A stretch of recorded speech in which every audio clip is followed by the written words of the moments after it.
La démocratisation des outils en ligne a permis à un grand nombre de pouvoir tester ces outils, mais je pense qu'il faut rétablir une vision complexe de l'intelligence artificielle qui est bien plus qu'un outil et qui est d'ailleurs à la base un champ scientifique à part entière.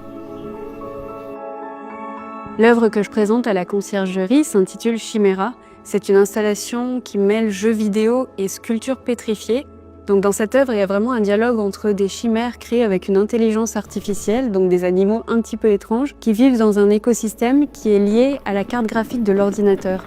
Donc il y a vraiment cette idée de fusionner la nature réelle et l'écosystème généré et de travailler sur des couches de l'image qui vont se retirer et qui vont rendre l'écosystème beaucoup plus respirable. Dans cette œuvre, il y a notamment cette question du temps qui est très importante puisque les chimères ont été générées en quelques secondes, mais il a fallu 8 mois pour que la source cristallise le calcaire autour de leur mèche, autour de leur structure en impression 3D.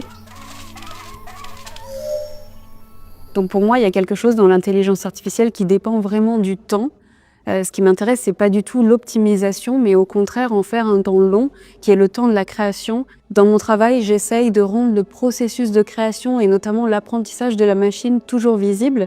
Et ce qui m'intéresse, c'est pas uniquement d'utiliser des intelligences synthétiques, mais de venir les confronter à d'autres formes d'intelligence, donc des intelligences collectives, des intelligences qui viennent de la nature ou de l'être humain. Je pense que l'art est une voie universelle et qu'elle porte des idées, des visions du monde au-delà des mots.